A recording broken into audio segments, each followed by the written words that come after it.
Le syndrome de l'imposteur, c'est cette petite voix qui te murmure sans cesse « tu n'es pas à la hauteur ». Et si tu échoues? Et si tout le monde découvrait que tu n'es pas légitime? L'héritier de Numénor est toujours en vie. Sauron a peur de vous, Aragorn. Il craint ce que vous pouvez devenir. Tu entends toi aussi cette petite voix dans ta tête? Elle te fait refuser des opportunités, fuir les responsabilités qui te sont pourtant destinées, rester dans ta zone de confort plutôt que d'aller explorer ce pourquoi tu es fait. Et surtout, elle te convainc que c'est comme ça qu'il faut faire. Alors qu'en fait, entre toi et moi, c'est juste de la peur. Regarde Aragorn. Oubliez le rôdeur. Devenez celui que vous deviez être. Malani esteledain, Ushebin, estelanin. Personne ne lui dit qu'il est indigne. C'est lui qui se condamne, lui qui refuse son héritage, lui qui passe 87 ans de sa vie à se convaincre qu'il n'est pas l'homme de la situation. Pour moi, Aragorn incarne ce conflit intérieur déchirant. Savoir ce que tu pourrais devenir et avoir trop peur de le devenir en vrai de vrai. Parce que si tu essaies et que tu échoues, tu confirmes ce que tu as toujours pensé secrètement, que tu n'es pas à la hauteur. Alors tu préfères ne pas tenter. Tu restes là où tu te sens le plus compétent. Même si à l'intérieur, tu commences à le vivre très mal, un peu, voire beaucoup. Tu préfères ne pas prendre de risques. Pourquoi avez-vous peur du passé? Vous êtes le descendant d'Isildur, pas Isildur en personne. Donc vous n'êtes pas lié à son destin. Le même sang coule dans mes veines, la même faiblesse. Aragorn, lui, reste guerrier. Il protège les autres, il combat. C'est en fait son refuge personnel. Mais devenir leader, assumer sa propre vision? Non, non, non. Il s'y refuse. Il tait son ambition personnelle pendant 87 ans. Aragorn, c'est l'illusion parfaite de ce combat intérieur. Posséder toute la légitimité et ne pas se sentir légitime. Mais jusqu'à quand? Explorons à travers les yeux d'Aragorn l'archétype cher à Carl Jung, le leader.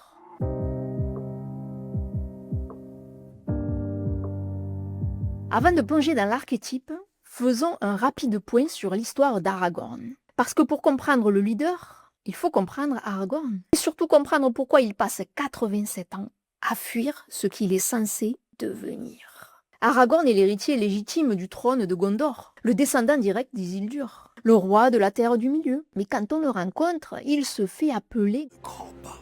Il vit comme un rôdeur. Il a refusé son titre parce qu'Isildur, son ancêtre, a failli. Qu'Isildur, le fils du roi, s'empara de l'épée de son père. L'ennemi des peuples libres de la terre du milieu fut vaincu. L'anneau alla à Isildur. Il aurait dû détruire l'anneau, mais il l'a gardé. Et cette faute, Aragorn la traîne depuis 3000 ans. Aragorn a intériorisé son lignage. Il se voit comme la continuation d'une faiblesse, et non comme l'héritier d'une grandeur. Le même sang coule dans mes veines, la même faiblesse. Alors, il se protège. Et quoi de mieux que l'archétype guerrier pour illustrer, pour donner force à son ego de la plus belle des façons, protéger les autres. Refuser son nom, refuser son héritage, refuser d'assumer pleinement qui il est. La même faiblesse. Tu as entendu ça? La même faiblesse. Il ne parle pas de force, ni de lignée royale, juste de faiblesse. Et il va traîner cette croyance limitante pendant 87 ans. On met le doigt ici sur l'essence du syndrome de l'imposteur. Aragorn ne se définit pas par ce qu'il est capable d'accomplir. Il se définit par la décision qu'a prise un autre il y a 3000 ans. Petit clin d'œil à Eren, il y a 2000 ans, il a changé les boucles. Mais ça, on s'en reparlera une autre fois. Tout simplement, Aragorn projette l'échec du passé sur sa vie présente. Il se condamne avant même d'avoir essayé. Pourtant, dans les faits, il a tout d'un leader. Il guide la communauté après la chute de Gandalf.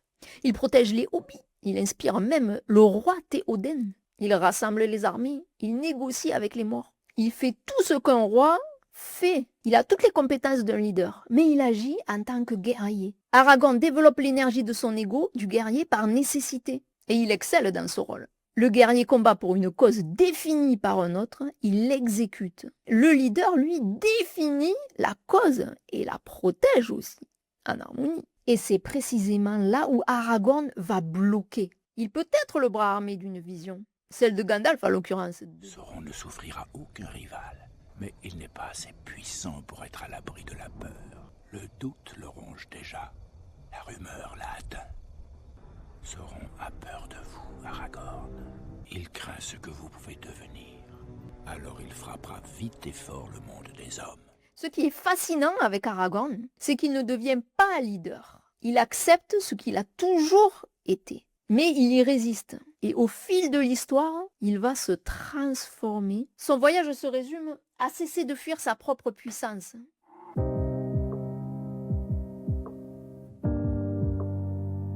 Maintenant qu'on a posé les bases, entrons dans l'archétype leader. Explorons ces 3 forces principales. Prendre la responsabilité. Pas de ce qui arrive, mais de ce qu'il fait de ce qui arrive. Le leader ne blâme pas. Il ne cherche pas forcément de coupable.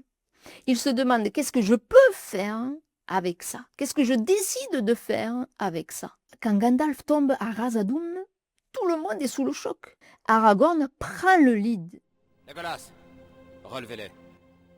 Accordez-leur un moment, par pitié. Dès la tombée de la nuit, les collines grouillent d'orques. Il nous faut atteindre les bois de la Lothlórien. Allons, Boromir, Legolas, Gimli, relevons-les. Certes, c'est brutal, mais c'est ça prendre la responsabilité. Là, il ne se demande pas si c'est juste, si c'est son rôle. Il le prend, il décide, il rassemble et go. Il fait ce qu'il doit être fait. Ah, pourquoi c'est lui qui fait ça? Parce qu'il est animé de l'intérieur par cette énergie. Le suiveur attend qu'on lui dise de faire. Le leader observe et décide, en fonction de ses ressources, de ce qui est en son pouvoir. Ainsi, il peut rassembler et montrer la voie. C'est sa deuxième force. Pour Frodon. Aragorn, ici, ne fait pas de grands discours. Il dit juste 2 mots pour Frodon. Et tout le monde charge. Parce qu'Aragorn rassemble. Tout le monde lui fait confiance. Certes, ils savent qu'ils vont à leur perte, mais ils iront avec dignité. Il leur donne un sens. Il rassemble les gens autour d'un but qui les dépasse. Le leader a cette force de ne pas obliger les autres à le suivre. Il rassemble naturellement. Il montre un chemin qui a du sens et les gens choisissent en conséquence parce qu'ils voient où ça les mène. Un petit clin d'œil à Gladiator. Je ne sais pas si vous avez les scènes en mémoire là. Cette force n'est pas du charisme magique, c'est de la clarté. Parce que le leader sait où il va et il a donc ce pouvoir naturel de rassembler autour. Cette certitude crée de la confiance. Quand Aragorn dit pour Frodon et il commence à charger, les gens ne sont pas en train de se regarder. Oh, il est sûr, est-ce qu'on le suit, qu'est-ce qu'on fait? Il est sûr de lui et son assurance est contagieuse pour les autres. Ainsi, le leader affirme une autorité naturelle. Et ça, c'est sa 3e force. Le leader s'affirme, il ne s'excuse pas d'exister, d'avoir pris sa place, d'être à sa place. C'est une autorité naturelle. Ce n'est pas de la domination, c'est de la présence. Comme le dit Carol Pearson, il impose par sa présence une certaine écoute, un certain respect. Ici, Aragorn ne laisse pas place à une négociation possible. Aucune faiblesse ne transparaît, juste une affirmation claire de qui il est et de ce qui est juste pour lui. Ce n'est pas de l'arrogance. C'est de la dignité, un leader qui se respecte. Et ce respect de soi commande naturellement celui des autres. À la fin de la trilogie, Aragorn accepte d'assumer pleinement son rôle de leader et de devenir roi de la Terre du Milieu. Quand il accepte le trône, il ne va pas demander la permission d'eux. Elle lui a été octroyée et il l'a gagnée aussi. Il affirme Je suis l'héritier d'Isildur. Il affirme qui il est sans s'excuser. L'erreur d'il y a 3000 ans, il l'a mise au placard. Cette croyance limitante a disparu.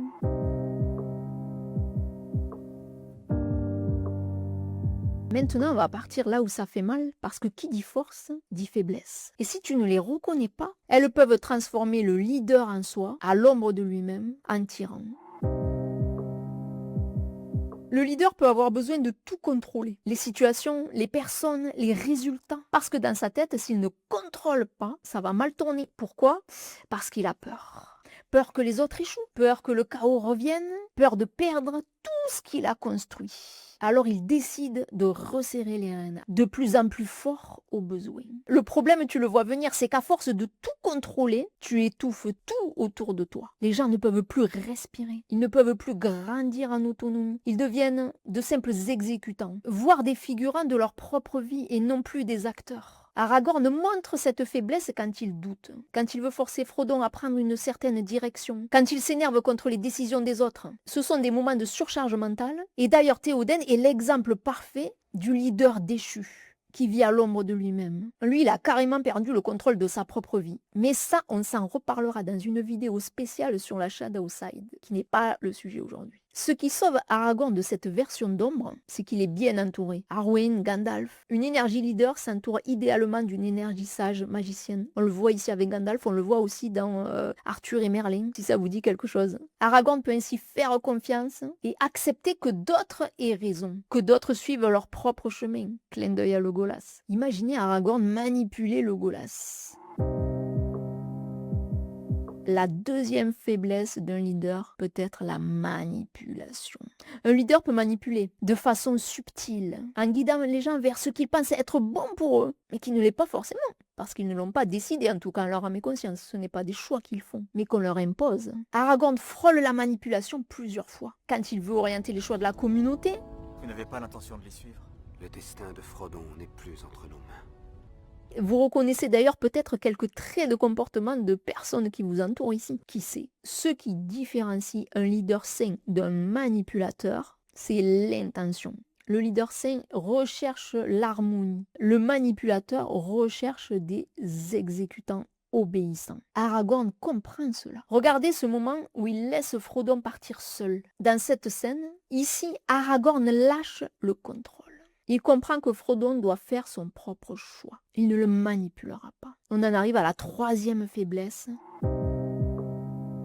Le leader a peur de perdre sa dignité, d'être humilié, de montrer sa faiblesse, d'échouer publiquement, parce que son identité est liée à son image de compétence. Si les gens découvrent qu'il est faible, qu'il doute, qu'il a peur, alors qui est Aragorn? Un Minus? Un suiveur? Imaginez Aragorn un suiveur. Non. Pendant 87 ans, Aragorn refuse le trône parce qu'il a peur. Peur de monter sur le trône et d'échouer comme Isildur. Il y a 3000 ans. Un faible. Alors, il préfère ne pas essayer. Être un grand pas. Protégé. Parce qu'échouer en tant que rôdeur, c'est pas grave. Hein. Il aura des batailles et des batailles encore à mener. Digne d'un guerrier. Mais échouer en tant que roi, c'est perdre sa dignité pour toujours. Ici, ce n'est pas une question de capacité, c'est une question d'identité personnelle. Dans sa tête peut résonner cette question, si je ne suis pas à la hauteur de ce titre, qui je suis?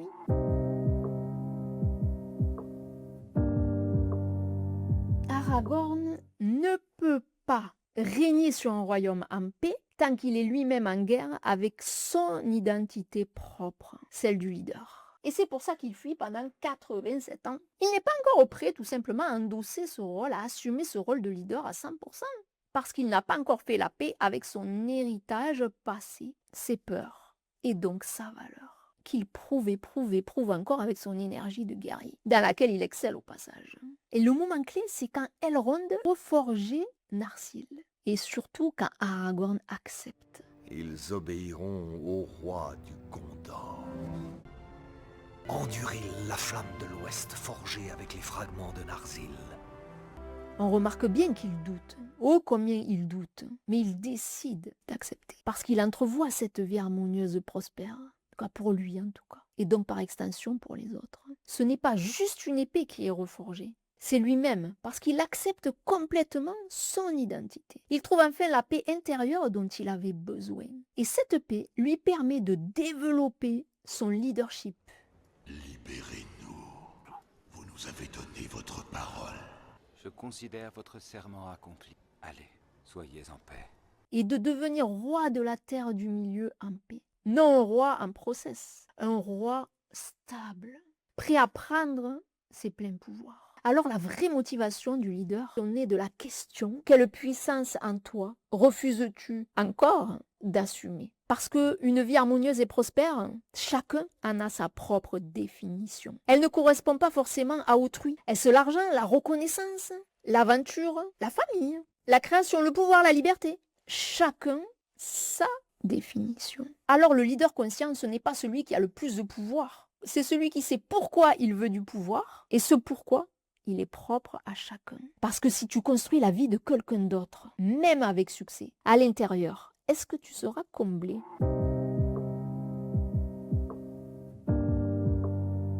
Alors, es-tu un leader en devenir?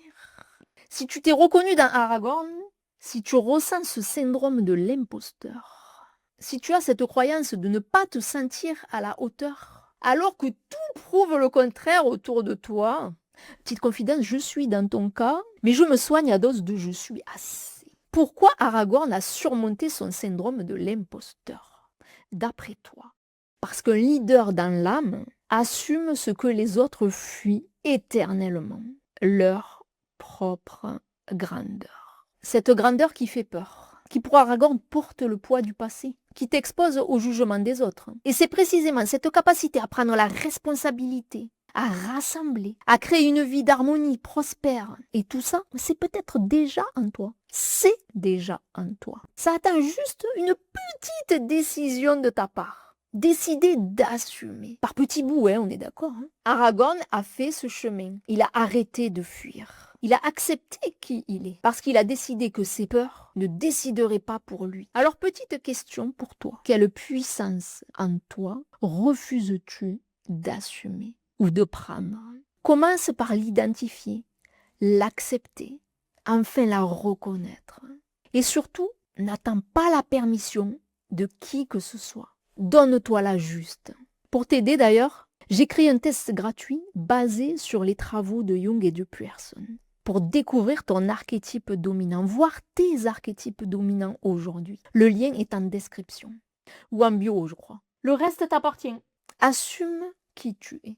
Au passage, bien sûr, laisse un commentaire, abonne-toi. Moi, ça m'encourage. Toi, si tu veux aller plus loin, tu peux me contacter. Et puis, au moins, tu seras au courant des prochaines vidéos qui arrivent sur ce dont je t'ai parlé un peu tout à l'heure. Des ébauches d'énergie magicienne, sage avec Gandalf, de Shadowside, etc. Et puis, si tu veux que j'analyse un personnage en particulier, un héros à toi, fais-moi signe en commentaire. Et nous, on se retrouve lors de la prochaine exploration. Des cendres, le feu sera ranimé. De l'ombre, la lumière jaillira. Reforgée sera la lame qui a été brisée. Le sang couronne sera à nouveau roi.